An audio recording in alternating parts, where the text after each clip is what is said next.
Have you ever met someone who felt like the answer to a question your heart had been asking all your life?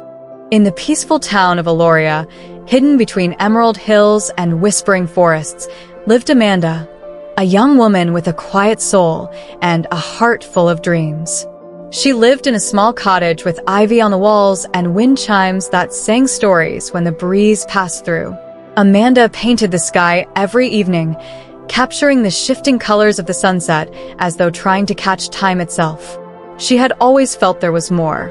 More than this town. More than the gentle routine. More than the silence that sat with her every night. One evening, as the last golden rays kissed the earth and the first stars blinked awake, Amanda sat on her favorite hill.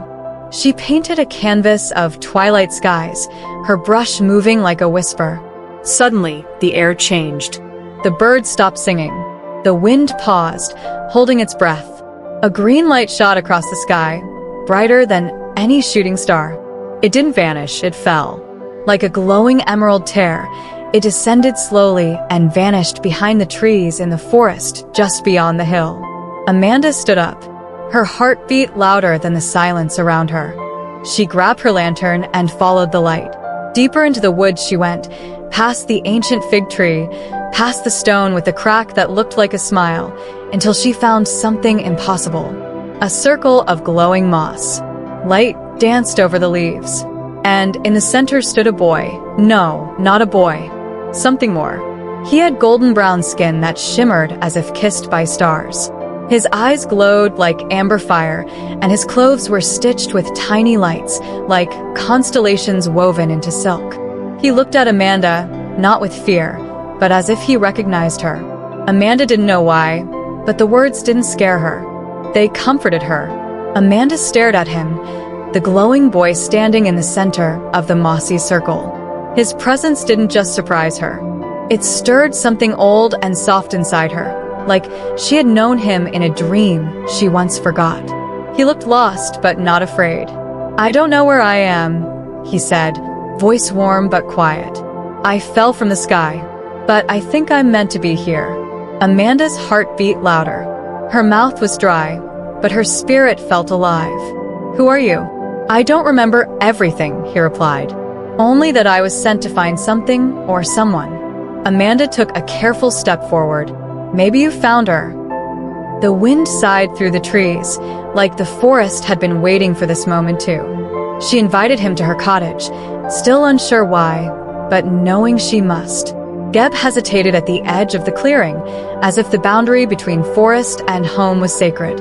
But when Amanda turned and offered her hand, he took it. Inside her cottage, everything felt slower. The ticking clock, the dancing candlelight, even the dust floating in golden beams of moonlight. Amanda poured him warm tea. Gabe studied it like it was a miracle, then sipped and smiled. "This tastes like memory," he whispered. They sat across from each other and spoke late into the night. Amanda asked about the light that brought him here. Gabe tried to explain with clumsy earth words how his kind traveled through cosmic threads of time and feeling, not distance. How stars whispered directions. How love was not just an emotion where he came from, it was a pathway. And Amanda shared her world too. The loneliness, her paintings, the ache that lived in her chest like a question without an answer until tonight. As the fire burned low, Amanda found herself laughing, real laughter, like she hadn't done in years. Gabe watched her with wonder. "You shine," he said. Amanda blushed. "You literally glow." "I'm just me." "No," he said, leaning closer. "You shine in here." He pointed to her heart. They sat in silence, not needing words. The air between them was filled with something ancient and soft. And in that stillness, a thread neither could see tied itself tighter between them. The days that followed their meeting felt like a dream Amanda never wanted to wake from.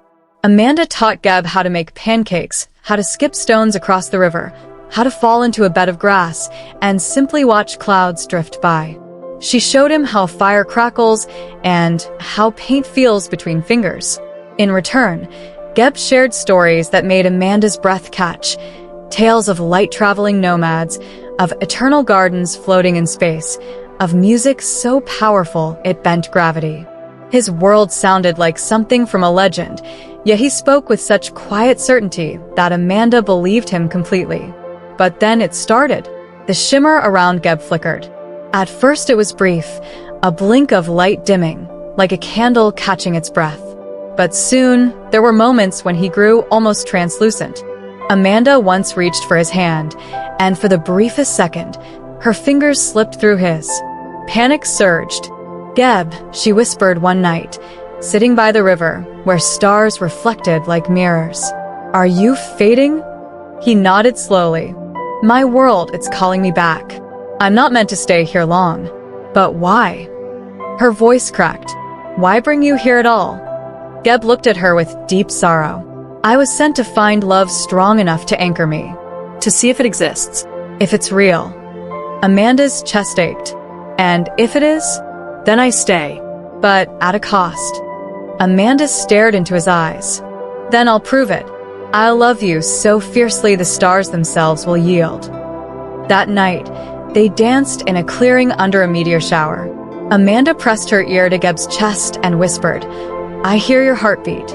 That means you're here. Stay with me. Fight for this." Gabe kissed her forehead, a promise trembling on his lips. But the stars above them stirred uneasily. The shimmer around Gabe had become a ghost of itself. Amanda could no longer deny it. Each day, he grew dimmer. His laugh, once radiant, now came with a flicker of exhaustion. Sometimes, he stood so still by the window that she feared he had disappeared. One dusk, he took her hand and led her wordlessly to the glowing moss circle, the place where their story had begun.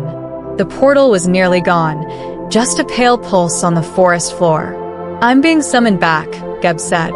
"If I stay, I will vanish unless I give up everything that makes me who I was." Amanda's throat tightened. "What does that mean?" "It means," he said softly, "if I stay, I become like you, human. I'll forget my stardust, my memories, even why I came.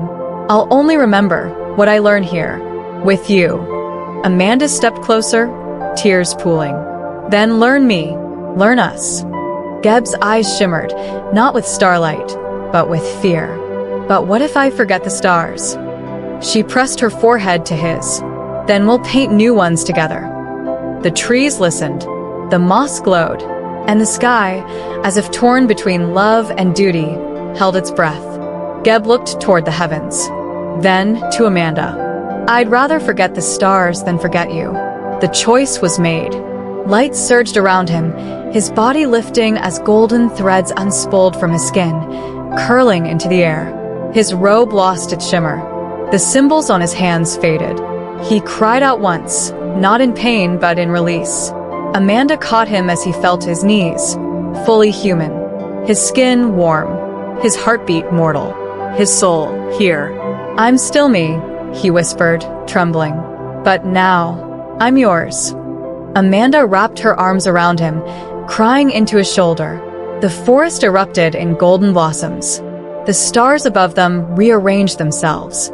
Love had rewritten fate. Gabe chose love. The transformation left him trembling. He no longer glowed. The stardust was gone. But when he looked into Amanda's eyes, truly looked, he knew, he had never felt more alive. She helped him home.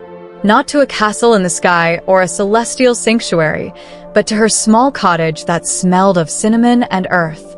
A place where the fire crackled and the windows wore vines like jewelry. The days that followed were simple and sacred. Amanda taught Gabe how to be human, how to plant herbs, to hum as he swept the floor, to sneeze from pepper, to stub his toe and curse softly. He chose blinking starbones as his go-to. And Gabe brought the wonder of his old world into their new one. At night, he still told stories of galaxies and mirrored moons, but now with a laugh, not longing. He painted beside Amanda, adding strange star symbols to her skies. She didn't erase them. She cherished them. Over time, Amanda began selling her paintings, each one infused with their story. People came from distant villages just to see the works of the woman who captured light. They grew old together, but never tired of each other. Every evening, they returned to the hill where they met. Amanda would bring her sketch pad. Gabe brought palm wine and a blanket. Together, they watched the stars he once belonged to. "I still remember," he said one night. "Not everything, but the important part." "What's that?" Amanda asked, leaning into him. "You." And then, for a moment, Amanda swore she saw it, his smile shimmer. Not with magic, not with stardust, but with love. Enduring, earthly love. And high above them, the stars pulsed softly, as if in approval, because love like theirs didn't need to burn across the sky. It had already lit the world below.